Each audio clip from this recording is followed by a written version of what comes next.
that was hard for you, so Yeah. thank you. Yeah. While you do your jumping jacks.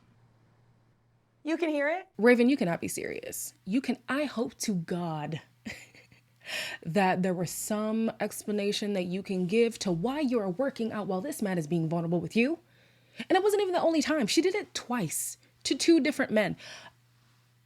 Stop it. Hello everybody, welcome back to my channel. My name is Queenie. For those who don't know me, reviewing Love is Blind Season 3, Episode 2. Y'all know how it goes. I only watch one episode at a time, so don't spoil anything for me. Please and thank you. Before I get into it, please make sure to like this video, subscribe and hit the bell, and leave a comment down below. So the episode left us off with Alexa and Brennan about to meet each other. In this episode, it kicks off with them meeting each other, and it's clear that they're both pleased with what they see. What the fuck? Yes. Oh my god, like, wow. And now we are. You still married? Yeah. Maybe. A little bit. Maybe, yeah. Okay, cool. I really got to like look at this the rest of my life. I love you so much. I really didn't think I was gonna find anybody. As cute as it is,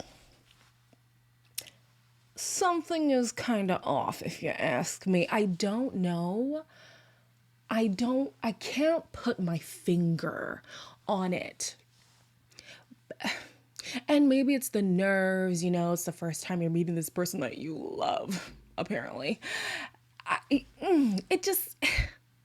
It wasn't giving, you know? I don't know. Colleen is feeling judged by the guys, and she basically says, you know, I don't appreciate being called shallow by these men because I'm not shallow. They're just judging me as like a super shallow person. I'm just really learning how to grow up just a little bit. I'm not used to being vulnerable, and it's so scary, like being completely yourself. She literally, like with her own words, she said she's not attracted to being deep, to having these deep, hard-hitting, vulnerable conversations. And at least like being knocked down a few times, she's now taking a different approach with Matt and trying to be more vulnerable. But I'm like, you were the self-proclaimed shallow person. You didn't use the word shallow, but that was the sentiment. So now that you're confused that that's what is being called out from your behavior, girl, I'm confused. We're confused. You said it yourself. Why are you shocked? Anyways, they tried to get deep, sort of, kind of. It's still shallow to me. Looking for the positives in life rather than harping on the negatives.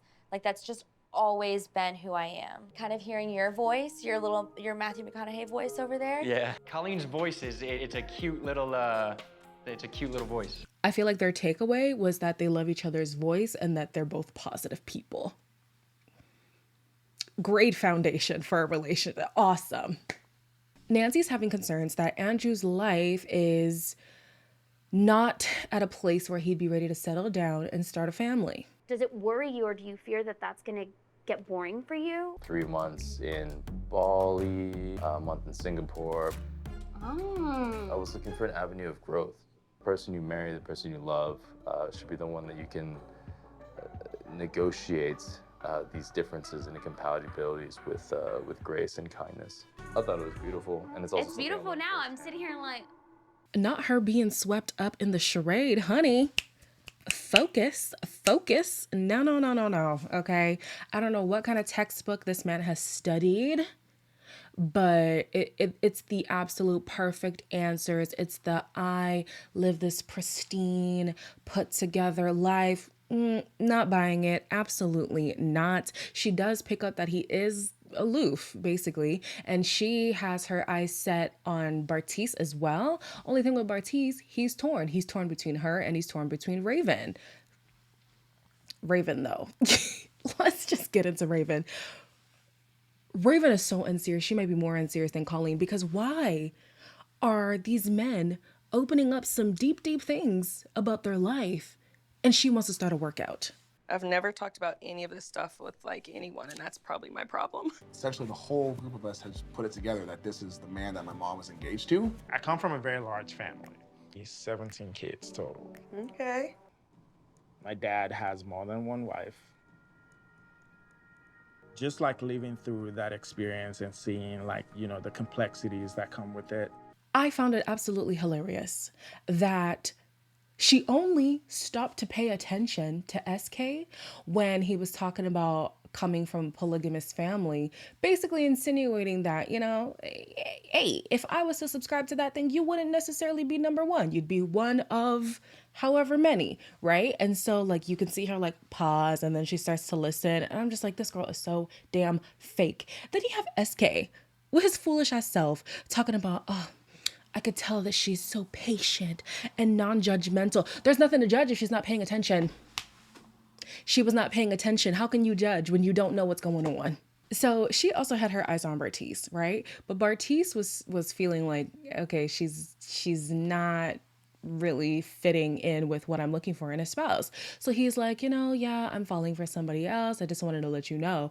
And she flips the script on him, talking about typically she goes for guys who are into her more than she's into them. Me realizing, me being in the pod on a date with you and just like having a burning desire to be with like another girl. That is so amazing you just said that. I also made the same decision as you. Yeah, it's a no for me. My other date is just like very emotionally reassuring, Yeah. Guys always love me more than I love them. Or like care about our relationship more than I do. Now, why? I wanted so badly to go in on Raven. But Bartise, why the hell would you have production throw money on the floor to low-key? I mean, he was trying to make a joke of it, like, oh, see, I don't really care, it's fine. But you're gonna mock her working in the service industry after she already admitted she's insecure about it. The woman was behind the, I mean, he doesn't know this, but the woman was behind the couch. Just, and then you're gonna throw money on the ground.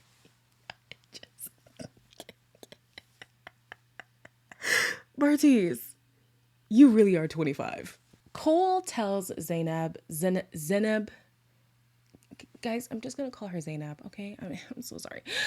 He tells her that he is ready for marriage, even though he's young. I've been married and divorced before. Wow. I learned a lot from that experience. So if you want someone who wants to be married and you want someone who wants to be a father, you're talking to the right guy. I've done a lot of this life alone, and I just don't want to do it alone anymore. You're gonna pray with me? Absolutely. That's a foundation for me in marriage. And the fact that you brought that up and I didn't even like ask and you were just like, yeah, we're gonna pray together in marriage, like means the world to me. I have to swallow my words at the date of publication. I have to swallow my words when it comes to Cole because he definitely comes off as a tool a lot of the time. And that's a consistent thing. I'm not absolving him of that at all. However, when he does turn on his serious side, he shows some level of depth. And I'm like, oh, okay, well, that's a surprise. That's a nice balance to have. He ends up proposing to the girl. I'm not going to show it, whatever, you know how it goes. But I'm just like, yo, Cole, I wish he would lead more with the like sensitive, deep, vulnerable side, just because it just kind of, what am I looking for? Why do I have a stutter? I don't know what I'm looking for, but I just wish we got to see more of his sensitive side and like we wouldn't have prejudged him as this tool kind of person, but it is what it is. Colleen, after having a breakdown over 2 other men, has finally found a man that she could convince she loves. It's scary, like having these serious conversations and being so vulnerable. Yeah. I have been falling just for guys that are not ready for that serious relationship. I'm tired of being single. I'm tired of being by myself. I'm ready to expand with somebody and then build a family. I have fallen in love with you. I love you. I know damn well this woman did not just say, typically I'm the one in relationships where I'm looking for something serious and they're just not ready for what I'm looking. Miss, I'm scared of vulnerability. Miss, I don't like deep conversations. Miss, I know men love to talk to a dancer. Girl, if you... I know you lying. But somehow she convinced Matt and he fell for it hook, line, and sinker. Speaking of unserious, SK decides to propose to Raven. Raven's patience and grace in getting to know me, that is really one of the biggest things I find most attractive in her. Raven Michelle, will you marry me? Yes, sir. Oh, Yes, I will. yes. Okay, I'm gonna say what I want to say, and it might come off weird because they don't see each other, but just go along with me. I feel like he can sense that she's a fine gal. I think that he can sense that she's a sexy babe. And he's just throwing caution to the wind and choosing to, because what about her so far makes you think, marriage material? And I'm not even gonna lie too, on her end, I think the stereotype of Nigerians being breaded up might be her motivation. Guys, these are my thoughts. These are my thoughts. They could be absolutely wrong, and most of them are baseless, but that's what I think. So it's finally time for Cole and Zainab to meet, and this is the energy and excitement I was looking for from Alexa and Brennan. I can't run any faster to you. You're beautiful! Look at you. Look at you! She's bigger boobs than I expected. That was a good surprise. That is a beautifully crafted man. I mean, we're gonna look so good together. Now, of course, this man has to go and ruin it talking about, oh, she has bigger boobs than I thought. You know what? You like what you like, okay? And she's your fiance, and you're finally taking in her physique. So, you know, at least he's appreciating what he's beholding, all right? I think, what do I think about their chemistry? I think that it ends at physical attraction. Yeah, I think that's about it. I don't see, I don't know that they would be. I think that they're both like marriage material, I guess, if you want to say that. I think they're both in the mindset of like being married and wanting to find that person. I just don't know if they are each other's person. So at this point, because I did watch ahead a little bit, I needed to know the answer. But at this point, it looked like Nancy was going in to pick Andrew. This could be the biggest mistake of my life. Hello?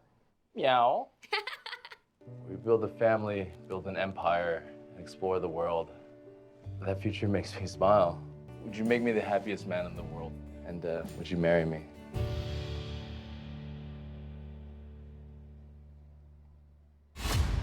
So here's what I wrote at the time. Obviously, I know how it ended, but this is what I wrote at the time. I felt like she's damned if she did and damned if she didn't, because regardless, Andrew is not a great choice. I feel like if what he's been saying is true, like the high life that he lives, the trips, the extravagant lifestyle, all that stuff, I don't think that that's conducive for starting a family. I don't even think he'd have that desire because it requires so much sacrifice in a lifestyle that he's very happy living. And then if all the things he's been saying to her about like marriage and wanting to settle down and being all this successful, whatever, like is a farce, then she has set herself up for failure for somebody who sold her a dream that was never going to come true. Like, I feel like either way, if she was to pick him, if it turned out everything was true, she'd be screwed. And if it turned out everything was false, she'd be screwed. But baby, let me tell you, this next episode, the beginning, you're going to have to tune in for the next episode for the next video to see my reaction to that, because I was floored. As always, please make sure to like, comment, share, and subscribe, and I'll see you guys in the next one.